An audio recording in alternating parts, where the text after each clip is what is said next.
মিনু, তুমি কি সকালের নাস্তা ঠিক করে দিয়েছো? অজিত আর বিজিত তো মাঠে কাজে বেরোবে। হ্যাঁ দিদি, সব তৈরি। তবে কাল রাতে তোমার দাদা আর আমার স্বামী আবারও ঝগড়া করেছে। ঝগড়ার কারণ কি? আমার মনে হয় দায় দায়িত্ব নিয়ে। বিজিত একটু রাগী হয়ে গেছে। এই ছোট ছোট বিষয় নিয়ে ঝগড়া করে দিন শুরু করাটা ভালো নয়।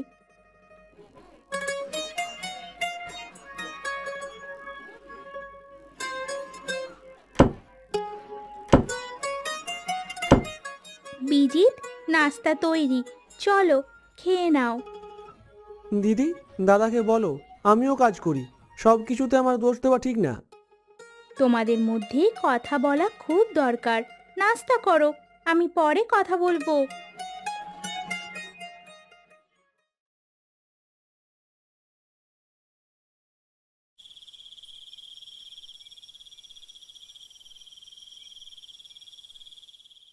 ভিজিত, কাল সন্ধেই বাজারের জিনিসপত্রগুলো কেনোনি কেন?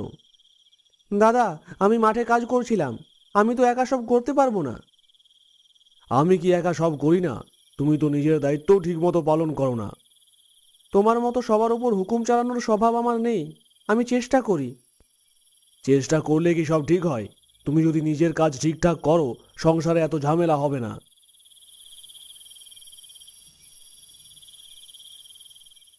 তোমাদের দুজনের তর্ক থামাও।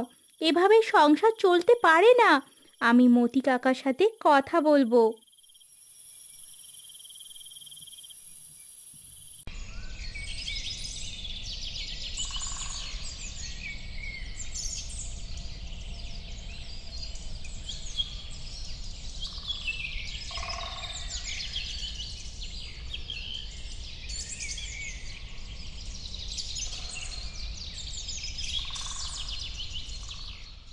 তোমাদের দুজনের কথা শুনে মনে হচ্ছে সমস্যাটা দায়িত্ব ভাগ করার। ঠিক তাই। অজিত সবসময়ই বেশি কাজ নেয় আর বিজিত কিছু কিছু কাজ এড়িয়ে যায়। তাদের দায়িত্ব ভাগ করে দাও। এক একজনের কাজ নির্দিষ্ট হলে ঝগড়া কম হবে।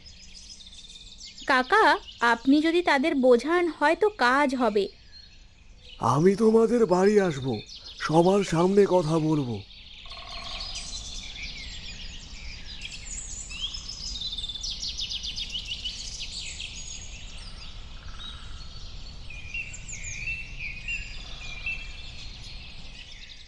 শোনো, সংসারের কাজ ভাগ করে নিলে ঝগড়া অনেক কমে যায়। অজিত, তুমি কি কাজ ভাগ করে নিতে রাজি? আমি রাজি, যদি বিজিত নিজের দায়িত্ব ঠিকমতো পালন করে। দাদা, আমি বরাবর চেষ্টা করি। আমি রাজি, কিন্তু তুমি আমাকে দোষ দেওয়া বন্ধ করো। তাহলে ঠিক আছে, কাল থেকে দুজনে আলাদা আলাদা দায়িত্ব নেবে। কমলা এবং মিনু তোমাদের খেয়াল রাখবে।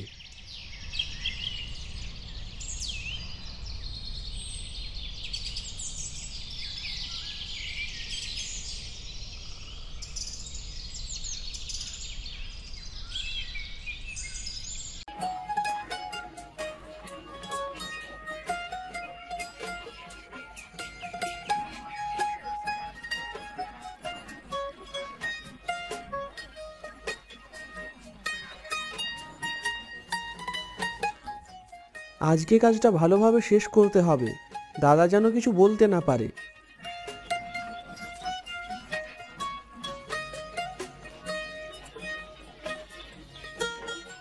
কমলা, বাজারের জিনিসগুলো দেখে নাও, আজকে সব ঠিকঠাক কিনেছি। তুমি আর বিজিত যদি এইভাবে কাজ করো, সংসারে শান্তি ফিরবে।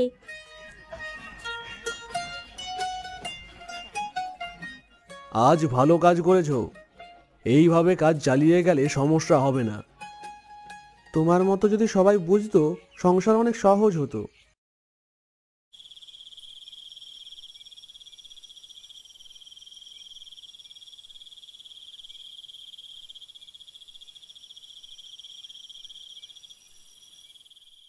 বিজিত, তোমার জিনিসপত্র কেনার সময় আরো মনোযোগ দিতে হবে। কিছু জিনিস ভুল এসেছে। আমি ভুল করেছি, ঠিক আছে, কিন্তু তুমি আমাকে সবসময় দোষ দাও কেন? এই ছোটখাটো ভুল নিয়ে ঝগড়া না করে শোধরানোর চেষ্টা করো। ঠিক বলেছো দিদি, তর্ক করলে কোনো সমস্যার সমাধান হবে না।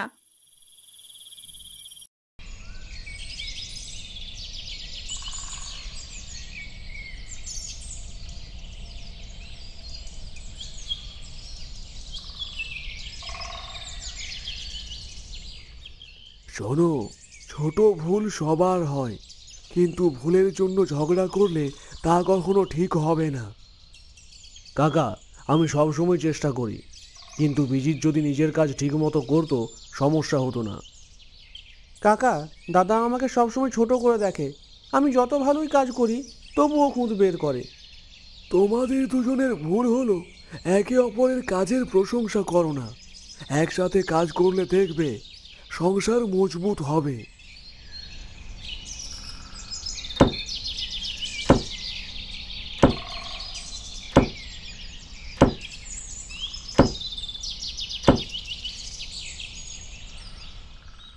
বিজিত, এই কাজটা একা আমার পক্ষে সম্ভব নয়।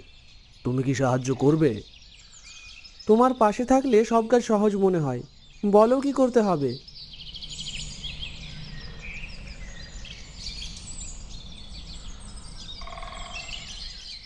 দেখলে, একসাথে করলে কাজটা কত তাড়াতাড়ি শেষ হলো।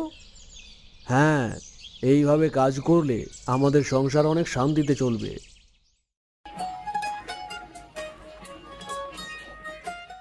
দিদি, আজকের দিনটা শান্তিতে গেল। দুই ভাই মিলে কাজ করছে।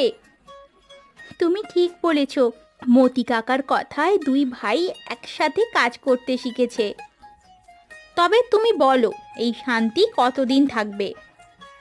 আমাদের দায়িত্ব হলো তাদের এইভাবেই একসাথে রাখতে সাহায্য করা।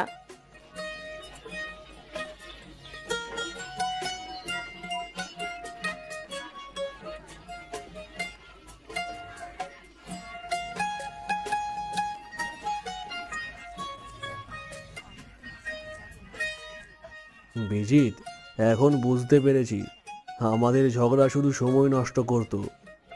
তোমার সাথে কাজ করতে শিখে আমি অনেক শান্তি পেয়েছি। এইভাবেই থেকো।